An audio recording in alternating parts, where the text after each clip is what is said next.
Alberta, sur le bord du fleuve. Hey, ça faisait longtemps que ça s'était...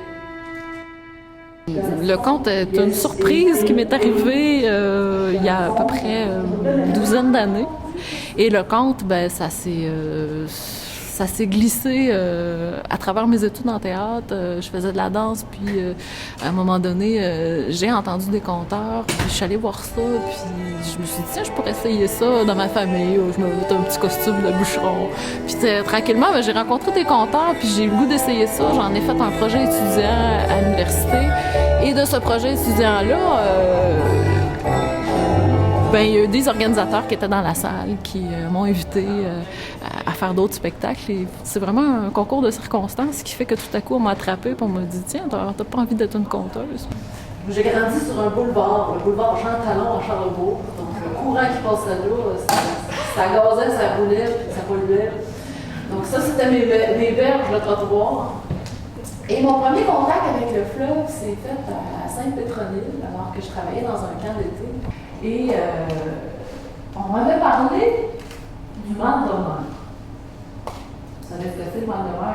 Peut-être qu'ils l'ont plus que d'autres, l'espèce de nausée qui nous prend quand on verre la notion dans les oreilles du haut et du bas.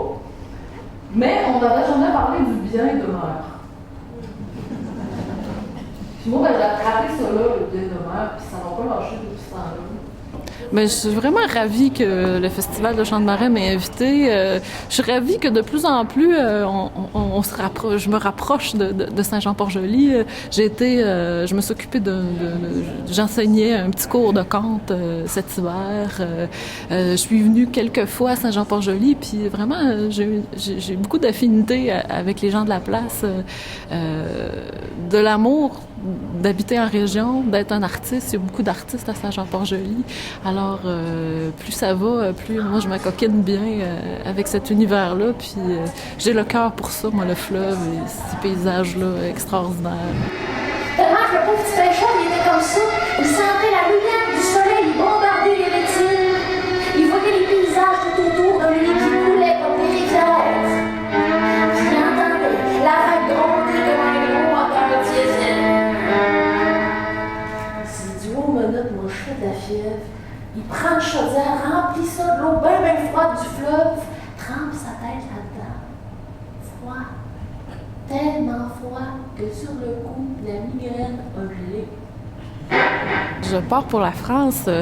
Curieusement, je m'en vais retrouver un coin que j'ai visité il y a 10 ans avec mon sac à dos. J'avais 21 ans, puis je découvrais ça. Puis donc, je revisite ce coin-là. Je vais faire des contes traditionnels québécois. Je m'en vais présenter un peu notre culture, mon coin aussi. Ça se fait en toute simplicité. Puis j'ai le cœur tout énervé d'aller là.